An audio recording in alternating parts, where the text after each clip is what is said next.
Muchas gracias primero a Umasan por contar con el Foro de Justicia y Discapacidad, que en este momento pues me ha tocado venir y acudir aquí a representarlo, y muchas gracias a vosotros. Perdonad el tuteo, pero me parece que vamos a estar más cómodos con el tuteo que si empezamos con un tratamiento muy impersonal. Y gracias a vosotros por estar aquí y por interesaros por un tema de un contenido netamente jurídico.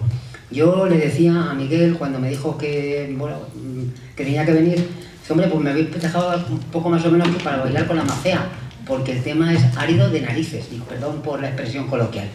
El tema es árido de narices porque realmente a mí me han dicho bueno, pues que cuente un poco cuál es mi experiencia, cómo se desarrolla el tema de la responsabilidad patrimonial de las administraciones públicas. Y la verdad es que una vez que empecé a preparar un poco la cuestión, o sea que yo, bueno, es que hay una cosa clara. Javier ha mencionado antes la Convención de las Naciones Unidas de los Derechos de las Personas con Discapacidad, y luego al final le voy a hacer una rectificación o un criterio diferente del que él mantiene. Pero en la Convención, viendo un poco cuál es el desarrollo, realmente no hay nada específico por el que podamos traer al tema de la responsabilidad patrimonial la actividad o inactividad de la administración. Es decir, bueno, pues la Convención tiene un artículo 4 que habla de las obligaciones específicas del Estado, pero de todas esas obligaciones específicas, que digamos que más del 90% no están cumplidas todavía, no encajan en lo que podría ser una responsabilidad patrimonial. Porque cuando hablamos de responsabilidad patrimonial de las administraciones públicas, estamos refiriéndonos a aquellas situaciones en las que a un particular, y cuando hablamos de particular no queremos referirnos solo a las personas físicas, sino también a personas jurídicas. Incluso yo creo que casi lo voy a intentar yo, y te digo por qué, porque te veo un poco forzado ahí, no deja. Y si no, lo que te pido es que pases tú las páginas, si te parece. Vale, si vamos a ver, hablamos de que la actividad de la administración que cause un perjuicio a las personas, a los individuos, tanto se entiendan estos como personas físicas, como personas jurídicas, incluso como a la propia administración, que entre ellas mismas se puede causar un perjuicio. Cuando ese perjuicio se produce, puede producirse de carácter imprudente o culposo o con carácter voluntario. Y lo que tenemos una normativa que lo que nos establece es la obligación de la administración de resarcir el perjuicio que provoca. El resarcimiento del perjuicio se entiende que debe ser un resarcimiento integral, es decir, que sitúe al individuo en la misma situación que estaba antes de producirse esa lesión del derecho o ese daño por una actuación de la administración. Bueno, hay teorías sobre la materia, hay un montón, pero yo creo que hoy no estamos aquí para hablar de teorías genéricas del derecho, sino un poco para ver qué actos son los que se pueden reclamar y cuáles son los cauces procedimentales para hacer esas reclamaciones. Desde esa perspectiva, lo que tenemos que ver es qué actos de la administración se pueden reclamar porque se haya producido. No sé si ahora sí. Sí. Yo, disculpadme, yo soy un poquito mala bastante para hablar con un micrófono delante. ¿Qué actos son los de la administración que pueden generar esa solicitud o esa petición de un resarcimiento o una indemnización? Y en ese sentido, en el ordenamiento que tenemos hoy en día, voy a intentar no mencionaros demasiada normativa, pero sí no me queda más remedio que deciros que todo lo que es el procedimiento de responsabilidad patrimonial de la administración hoy está regulado por una ley, que es la Ley 30/92, que está a punto de dejar de tener vigencia porque el día 2 de octubre entra en vigor una nueva norma que modifica la actuación o que cambia totalmente las pautas de actuación de los ciudadanos con las administraciones públicas, es decir, los expedientes que los ciudadanos tramitan frente a la administración. Esta ley, la que tenemos hoy en vigor y la que va a entrar en vigor en octubre, no solamente establece la responsabilidad patrimonial de la administración, lo que en términos genéricos lo que está estableciendo es la relación de los particulares con las administraciones públicas. Entonces, ambas dos regulan eso. La diferencia es que la nueva ley que entra en vigor ahora ha extraído de su contenido como una parte específica el tema de la responsabilidad patrimonial y lo lleva a los diferentes procedimientos con una mención específica. Entonces, con la norma que tenemos ahora se puede exigir responsabilidad patrimonial a cualquier administración, tanto sea central, autonómica, local, y también cabe la reclamación por un perjuicio que te ha generado una actuación judicial. No cabe, con términos generales, una reclamación por actuaciones legislativas que perjudiquen, pero salvo que la propia norma esté estableciendo que en esos casos cabría una responsabilidad frente al legislador por un procedimiento. Sí que esa ampliación genérica a un procedimiento, es decir, a un resarcimiento por un perjuicio provocado por el legislador, sí que está contemplada ya como algo específico en la ley que entra en vigor ahora en el 2016, el 2 de octubre, quiero recordar, si no me falla la memoria. Vale, pero en términos generales el planteamiento es sujeto, individuo que sufre un perjuicio y quiere hacer una reclamación. Dependiendo de a quién se vaya a dirigir o tras qué acto se dirija esa reclamación, perdón, vas a estar muy incómodo con tu luz en la cara, seguro. No hace falta, no hace falta que le pases. No hace falta que le pases. Dependiendo frente a qué acto se dirija esa reclamación, vamos a tener que contar con unos plazos u otros. Bueno, empecemos por decir que en el ámbito del procedimiento administrativo y de las reclamaciones judiciales en el ámbito contencioso administrativo, está facultado para actuar los menores de 18 pero mayores de 16 años, con la anuencia, claro, de su padre, madre o tutor. Y que eso se traslada a que a la hora de iniciar un procedimiento pueda iniciarlo un mayor de 16 siempre y cuando consiga esa anuencia de su padre o madre tutor. Entonces, un dato significativo muy importante que tenemos que tener en cuenta es que si queremos hacer una reclamación por una responsabilidad patrimonial, tenemos un plazo perentorio, un plazo de caducidad. Hay un año para hacer la reclamación desde que se produce la lesión o el perjuicio. Esto es un poquito complicado cuando la lesión o el perjuicio es de una evolución clínica que tenga un largo recorrido. Se entiende que cuando haya ya una consolidación de las lesiones. Entonces, la fórmula es, primero se hace una reclamación al ministerio correspondiente en función de cuál sea la reclamación que queremos hacer. Si es ante un acto judicial, ahí tenemos un plazo más corto porque hay que hacer previamente una revisión de la actuación del juez.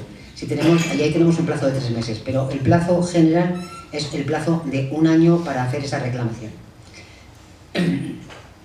El procedimiento puede ser ordinario o abreviado. Abreviado es cuando cuando haya claramente un perjuicio y pueda determinarse haya un perjuicio, haya un sujeto que ha sufrido ese perjuicio y se pueda determinar sin una gran discusión cuál sea la fórmula o el importe de la indemnización. Si no, se va a un procedimiento ordinario.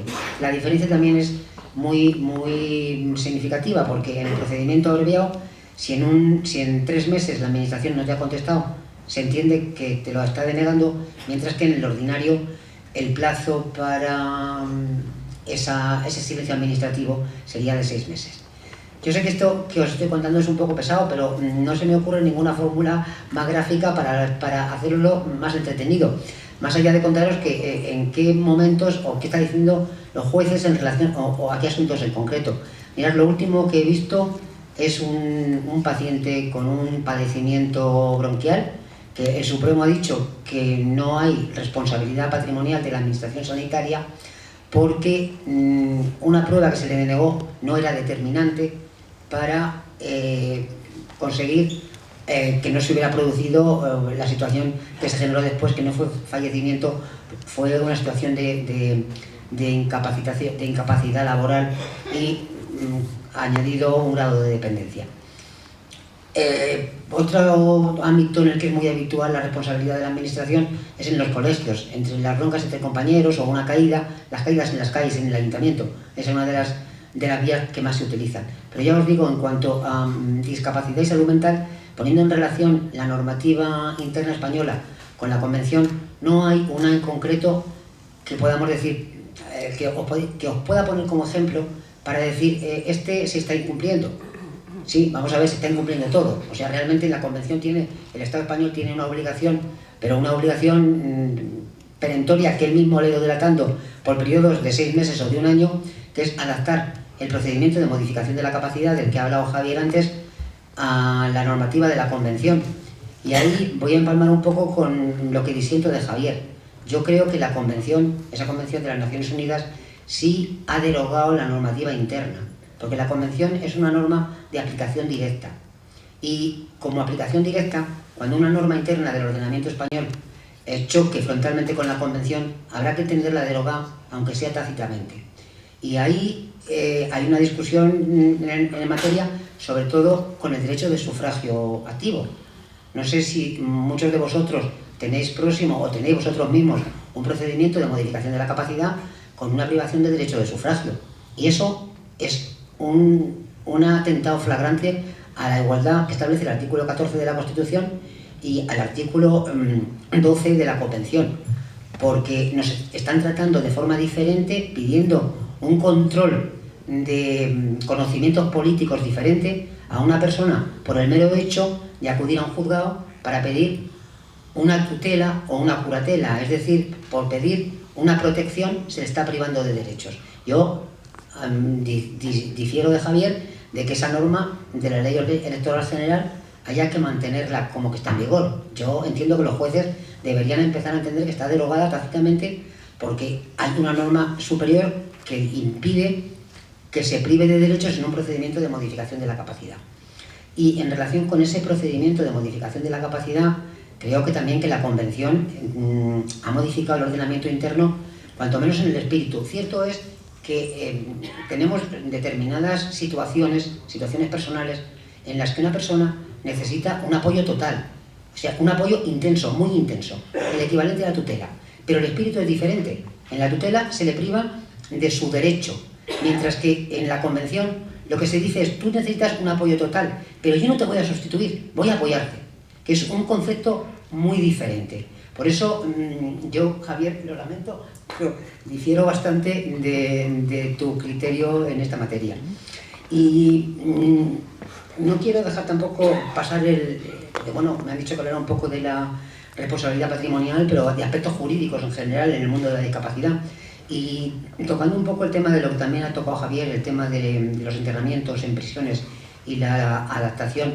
Claro, Javier, ahí a lo mejor sí que, y a vosotros también os lo digo, a lo mejor sí que las organizaciones que nos dedicamos, o la gente que nos dedicamos a defender o a intentar que se cumplan los derechos de las personas con discapacidad, deberíamos exigirle al Ejecutivo que establezca esos centros en las prisiones, porque evidentemente al final cuando no tienes ese centro y no tienes posibilidad de mandarlo a Juan Calén, aunque esté allá en Valencia, lo que tienes es el tonto de la prisión, en el que todo el mundo se ríe y no tiene ni posibilidad de reinserción ni posibilidad real de una mejora en el cumplimiento de la pena. Y al final acabas haciendo de una persona con un trastorno mental un problema añadido que es un delincuente interno porque tiene que defenderse de alguna manera. Entonces yo creo que ahí sí que en torno al mea culpa, como persona que estoy trabajando dentro del mundo de la discapacidad y requiero o pido a la Defensoría que va a salir, que está ya en ciernes,